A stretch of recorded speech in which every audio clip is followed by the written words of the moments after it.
പവിത്രത്തിന്റെ upcoming എപ്പിസോഡിലേക്ക് എല്ലാവർക്കും സ്വാഗതം. ഒരു ദിവസം രാത്രി വിക്രം പുറത്തുനിന്ന് കയറി വരുവാണ്. വേദ ഉറങ്ങാതെ വിക്രമിനെയും കാത്തിരിക്കുകയാണ്. വിക്രമിന് ഭക്ഷണമെല്ലാം വിളമ്പി കൊടുക്കുന്നുണ്ട്. വിക്രം കഴിച്ചുകൊണ്ടിരിക്കുന്ന സമയത്ത് വേദയോട് ചോദിക്കുന്നുണ്ട്, നീ കഴിച്ചോ വേദേ? ഇല്ല, വിക്രം കഴിച്ചോ, അതിനുശേഷം ഞാൻ കഴിച്ചോളാം. അത് വേണ്ട, നീ എൻ്റെ അടുത്ത് വന്നിരിക്കേ എന്ന് പറഞ്ഞ് വിക്രം വേദയെ തൻ്റെ അടുത്ത് ഇരുത്തുവാണ്. എന്നിട്ട് വേദയ്ക്ക് വാരി കൊടുക്കുന്നുണ്ട്. അങ്ങനെ രണ്ടുപേരും വളരെ സന്തോഷത്തോടെ ഭക്ഷണം കഴിച്ച് വിക്രം റൂമിലേക്ക് പോകുന്നുണ്ട്. വേദ പ്ലേറ്റുകളെല്ലാം കഴുകി വെച്ച് റൂമിലേക്ക് ചെല്ലുവാണ്. ഇതേ സമയം വിക്രം വേദയുടെ പിറകിലൂടെ വന്ന് വേദയെ അങ്ങ് കെട്ടിപ്പിടിക്കുവാണ്. എന്താ വിക്രം ഇത്? എനിക്ക് വേദനിക്കുന്നു, വിട് വിക്രം, എന്താ ഇത്, വിട് വിട് എന്ന് വേദ പറയുന്നുണ്ട്. പെട്ടെന്ന് വേദ ഇങ്ങനെ പറയുന്നത് കേട്ട് വിക്രം അങ്ങ് വേദയെ വിടുവാണ്. എന്തു പറ്റി വേദേ? ഞാനിങ്ങനെ ആദ്യമായിട്ടൊന്നല്ലല്ലോ നിന്നെ പിടിക്കുന്നത്, നീ എന്താ ഇങ്ങനെയൊക്കെ പറയുന്നതെന്ന് ചോദിക്കുകയാണ്. ഇത് കേട്ട് വേദ പറയുന്നുണ്ട്, ദേ എൻ്റെ വയറിലൂടെ നീ ഇറുക്കി പിടിച്ചപ്പോൾ എനിക്ക് വേദനിച്ചു കേട്ടോ. പിന്നെ നിന്റെ കുട്ടിക്കളിയെല്ലാം മാറ്റാനായി നീയൊരു അച്ഛനാവാൻ പോവുക എന്ന് പറഞ്ഞതും വിക്രം അങ്ങ് എക്സൈറ്റ്മെൻ്റായി ആകെ അന്തിച്ച് നിൽക്കുകയാണ്. എന്താ നീ പറഞ്ഞത്? ഞാനൊരു അച്ഛനാവാൻ പോകുന്നോ? നീ സത്യമാണോ വേദ പറയുന്നത്? നീ എന്നെ പറ്റിക്കുവാണോ? ഇത് കേട്ട് വേദ പറയുന്നുണ്ട്, എന്താ വിക്രം, ഞാൻ പറ്റിക്കുവാണെന്നോ? ഇങ്ങനെയൊക്കെയാണോ പറ്റിക്കുക? ഇല്ല, ഞാൻ സത്യമാ പറയുന്നത്. ആണോ? എനിക്ക് സന്തോഷം കൊണ്ടേ എന്താ ചെയ്യേണ്ടതെന്ന് അറിയുന്നില്ല വേദേ. എനിക്ക് തുള്ളിച്ചാടണോ എന്താ ചെയ്യേണ്ടതെന്ന് എനിക്ക് അറിയുന്നില്ല വേദേ എന്ന് പറഞ്ഞുകൊണ്ട് വേദയെ ചെന്ന് കെട്ടിപ്പിടിച്ച് കവിളിൽ തുരുതുരാ ഉമ്മ കൊടുക്കുകയാണ്. എന്നിട്ട് പറയുന്നുണ്ട്, ദേ ഞാൻ ഈ സന്തോഷ വാർത്ത പെട്ടെന്ന് തന്നെ അമ്മയെ അച്ഛനെ അറിയിക്കട്ടെ എന്ന് പറഞ്ഞ് റൂമിൽ നിന്ന് പുറത്തേക്ക് ഓടാൻ വേണ്ടി നിൽക്കുവാണ്. പെട്ടെന്ന് വേദ വിക്രമിൻ്റെ കയ്യിൽ പിടിച്ച് വലിക്കുന്നുണ്ട്. ദേ എന്താ വിക്രം ഇത്? എന്താ, നീ ഇങ്ങോട്ട് വാ, ഇപ്പം തന്നെ പറയേണ്ട ആവശ്യമില്ല. അതെന്താ വേദേ? ഇതൊരു സന്തോഷമുള്ള വാർത്തയല്ലേ, എല്ലാവർക്കും ഒരുപാട് സന്തോഷമാവും. പെട്ടെന്ന് ഞാൻ പറയട്ടെ, ചൂടോടുകൂടി തന്നെ പറയട്ടെ വേദേ എന്ന് പറയുമ്പോൾ വേദ പറയുന്നുണ്ട്, ദേ സമയമായിട്ടില്ല വിക്രം, ദേ കുറച്ച് നാളുകൾ മാത്രമേ, ദിവസങ്ങൾ മാത്രമേ തെറ്റിയിട്ടുള്ളൂ. നമുക്കിത് കൺഫേം ആക്കണം, എന്നിട്ട് മതി എല്ലാവരോടും പറയുന്നത്. ഓ അങ്ങനെയാണോ എന്ന് പറഞ്ഞുകൊണ്ട് വിക്രം വേദയെ പെട്ടെന്ന് തന്നെ പിടിച്ച് ബെഡിലിരുത്തുവാണ്. എന്നിട്ട് പറയുന്നുണ്ട്, എന്തായാലും ഞാൻ നാളെ മുതൽ എല്ലാവരോടും പറയുന്നുണ്ട്, എൻ്റെ ഭാര്യയെ കൊണ്ട് ഒരു ജോലിയും ചെയ്യിപ്പിക്കരുത്. അവൾ ചെയ്യുന്ന ജോലിയൊക്കെ ഞാൻ ചെയ്തോളാമെന്ന് ഞാൻ അമ്മയോട് പറയുന്നുണ്ട് കേട്ടോ.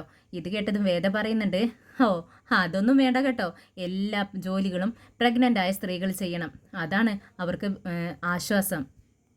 നീ കണ്ടിട്ടുണ്ടോ, വിദേശത്തൊക്കെ പ്രഗ്നൻ്റ് ആയ സ്ത്രീകളെ എല്ലാ ജോലികളും ചെയ്യും. പിന്നെ നീ ഇങ്ങനെയൊക്കെ പറയുന്നത് എന്തുകൊണ്ടാണെന്നറിയോ? ഇപ്പോഴത്തെ സിനിമകളൊക്കെ കണ്ടിട്ട് അതിൽ പറയുന്നതൊക്കെയാ നീ പറഞ്ഞുകൊണ്ടിരിക്കുന്നത്.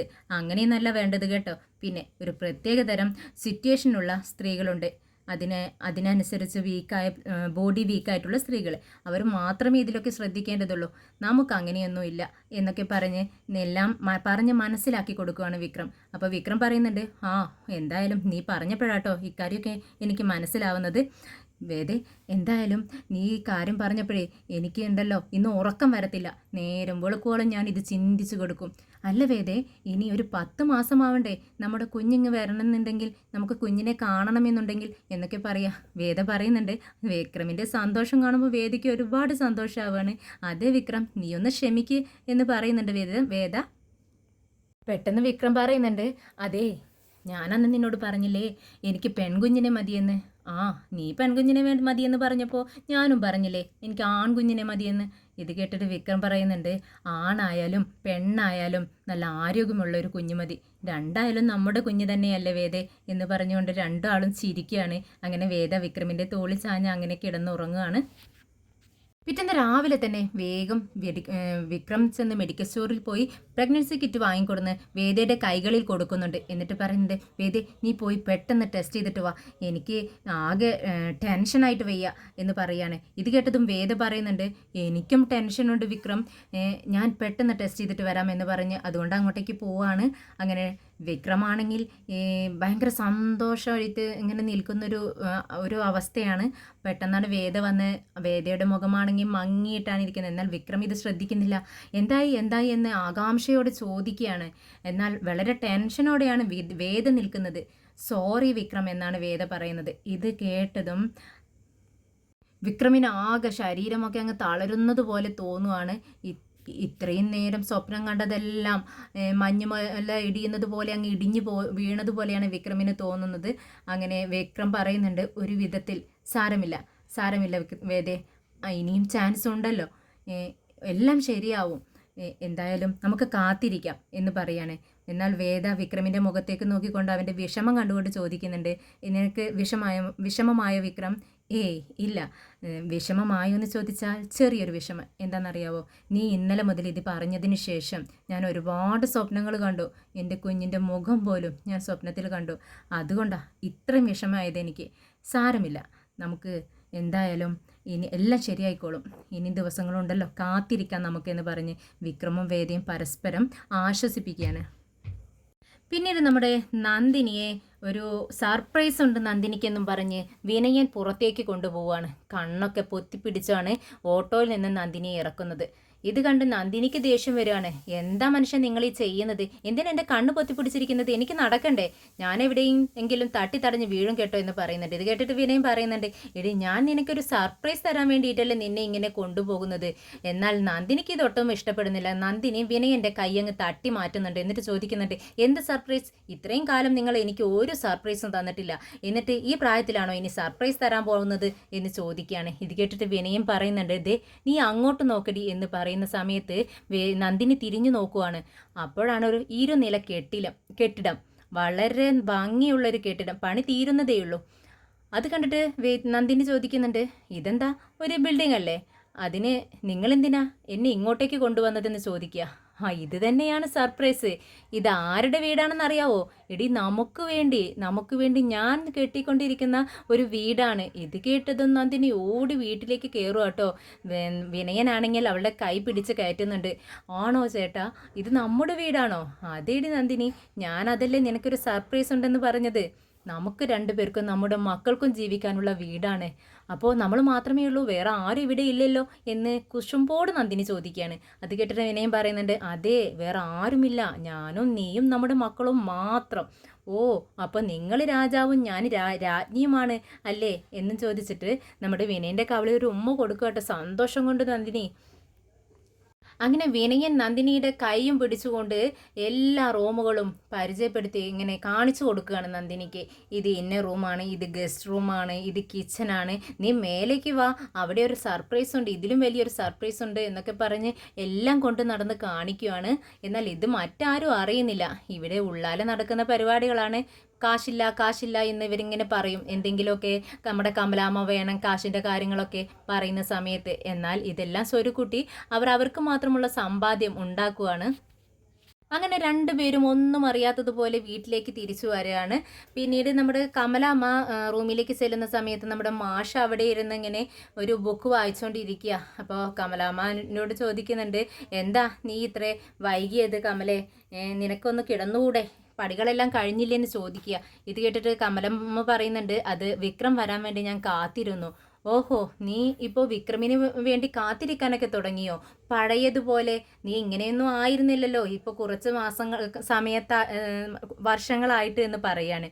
ഇത് കേട്ടിട്ട് കമലാമ്മ പറയുന്നുണ്ട്, അതെ നിങ്ങൾ പറഞ്ഞത് ശരിയാണ്, എന്തോ ഒരു ബുദ്ധിമോശം, ഒരു സമയമോശം കൊണ്ട് ഞാൻ എന്തൊക്കെയോ ചിന്തിച്ചു കൂട്ടി. അതിൻ്റെ ഫലമായിട്ടാണ് ഞാൻ അവനോട് ദേഷ്യം കാണിച്ചിരുന്നത്. പക്ഷേ ഇപ്പോൾ എനിക്ക് അങ്ങനെയൊന്നും ഇല്ല.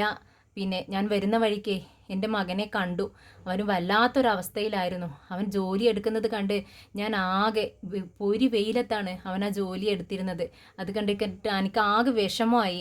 അവന് എത്ര പഠിച്ചതാ, അവൻ്റെ ജോലി അതിനനുസരിച്ച് ജോലിയല്ലല്ലോ, എത്ര നല്ല ജോലി കിട്ടേണ്ട സമയമായി ഇത് എന്ന് പറയുമ്പോൾ നമ്മുടെ മാഷ് കമലാമ്മയെ സമാധാനിപ്പിക്കുകയാണ്. കമലം, നീ അത് നോക്കണ്ട, അവൻ ജോലി എടുത്ത് ജീവിക്കാൻ തീരുമാനിച്ചല്ലോ, നമുക്കതല്ലേ വേണ്ടത്.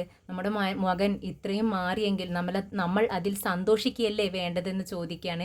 അത് കേട്ടിട്ട് കമലാമ്മ പറയുന്നുണ്ട്, നിങ്ങൾ പറഞ്ഞത് ശരിയാണ്, എനിക്ക് സന്തോഷമില്ലാഞ്ഞിട്ടല്ല, പക്ഷെ അവൻ ഇത്രയും കഷ്ടപ്പെടുന്നു കണ്ടപ്പോൾ കുറച്ച് വിഷമം തോന്നിപ്പോയി എന്ന് പറയുന്നുണ്ട്. ഇത് കേട്ട് മാഷ് പറയുന്നുണ്ട്, കമലം നീ ഇപ്പോൾ അവനെക്കുറിച്ച് എന്നോട് എത്ര നന്നായി സംസാരിച്ചു, ഇതുപോലെ അവനോട് നിനക്ക് സംസാരിച്ചുകൂടെ എന്ന് ചോദിക്കുകയാണ്. എനിക്ക് ആഗ്രഹമുണ്ട്, പക്ഷേ എന്തോ ഒരു സംഭവം എന്നെ പിടിച്ച് പിറകോട്ട് വലിക്കുന്നു എന്ന് പറയാണ്. ഇത് കേട്ടിട്ട് മാഷ് പറയുന്നുണ്ട്, അതെന്താണെന്ന് അറിയാമോ, നിന്റെ ദുരഭിമാനം, അതാണ് നിന്നെ പിടിച്ചു വലിക്കുന്നത്. ഇത് കേട്ടതും കമലാമ്മ പറയുന്നുണ്ട്, എന്തായാലും ഞാൻ അമ്പലത്തിൽ പോകുന്നുണ്ട്, അമ്പലത്തിൽ പോയി വന്നതിന് ശേഷം ഞാൻ അവനോട് എന്തായാലും സംസാരിക്കും എന്ന് ഞാൻ തീരുമാനിച്ചിട്ടുണ്ട് എന്ന് പറഞ്ഞ് നല്ല സന്തോഷത്തോടെ കമലാമ്മ ചിരിക്കുകയാണ്. ഇത് കണ്ടിട്ട് മാഷ് പറയുന്നുണ്ട്, കമലം നീ എത്ര ദിവസമായി ഇങ്ങനെ ഒരു ചിരി നിന്റെ മുഖത്ത് കണ്ടിട്ട്? ഇപ്പോൾ എനിക്ക് സന്തോഷമായി നിന്റെ മനസ്സമാധാനത്തോടുള്ള നിന്റെ ഈ ചിരി കണ്ടപ്പോൾ എന്ന് പറയുകയാണ്. പിന്നീട് കമലാമ്മ അമ്പലത്തിലേക്ക് പോവാണ്. പ്രാർത്ഥിച്ചുകൊണ്ടിരിക്കുക, മക്കൾക്ക് വേണ്ടിയും ഭർത്താവിന് വേണ്ടിയും മനസ്സുരുകി പ്രാർത്ഥിച്ചുകൊണ്ടിരിക്കുന്ന സമയത്താണ്, പ്രാർത്ഥിച്ച് പിറകിലേക്ക് നോക്കുന്ന സമയത്താണ് നമ്മുടെ രാധയുടെ അമ്മ നിൽക്കുന്നത് കാണുന്നത്. കമലാമ്മ വളരെ സ്നേഹത്തോടെ ഓടിച്ചെന്ന് എന്തൊക്കെയുണ്ട് വിശേഷം എന്ന് ചോദിച്ചു പോയി. പിന്നീട് അങ്ങ് തുടങ്ങിയില്ലേ പഴംപുരാണം പറയാൻ. നിങ്ങൾക്കെന്താ, നിങ്ങളുടെ മകനും ഭാര്യയും സന്തോഷത്തോടെ ജീവിക്കുകയല്ലേ, എൻ്റെ മകളെയല്ലേ നിങ്ങൾ ഇല്ലാതാക്കിയത്, അവളുടെ ജീവിതം കണ്ടില്ലേ, എല്ലാം തുലഞ്ഞു, ഇനി അവൾ ആര് കല്യാണം കഴിക്കാനാ, അവൾ വിഷമിച്ച് ജീവിക്കുകയാണ്, കല്യാണ പന്തലിൽ വരെ അവളെ എത്തിച്ച് അവളെ വിഷമിപ്പിച്ച് വിട്ടതല്ലേ നിങ്ങൾ, ഈ അമ്പലത്തിൽ വെച്ചിട്ടല്ലേ നിങ്ങൾ എനിക്ക് വാക്ക് തന്നത്, നിങ്ങളുടെ മകനും എൻ്റെ മകളും തമ്മിലുള്ള വിവാഹം നടന്നിരിക്കും എന്ന് പറഞ്ഞുകൊണ്ട് നിങ്ങൾ ആ വാക്ക് പാലിച്ചോ? ഇല്ലല്ലോ. നിങ്ങളുടെ മകനും മരുമകളും ഒരു കാലത്തും നന്നായി ജീവിക്കത്തില്ല, നശിച്ചു പോകത്തേ ഉള്ളൂ എന്ന് പറഞ്ഞുകൊണ്ട് ശപിക്കുകയാണ്. ഇത് കേട്ടിട്ട് കമലാമ്മ പറയുന്നുണ്ട്, കമലാമ്മ ഒരുപാട് ദൈവവിശ്വാസത്തിൽ ജീവിക്കുന്ന സ്ത്രീ ആയതുകൊണ്ട് തന്നെ അതെ പ്ലീസ് നിങ്ങളിങ്ങനെ ശപിക്കരുത്, അതും ഒരു അമ്പലത്തിൽ വെച്ച് എന്ന് പറയുമ്പോൾ വീണ്ടും വീണ്ടും ശപിച്ചുകൊണ്ടിരിക്കുകയാണ് സ്ത്രീ. അങ്ങനെ കമലാമ്മ വിഷമിച്ച് കരഞ്ഞുകൊണ്ട് നിൽക്കുകയാണ് അവിടെ.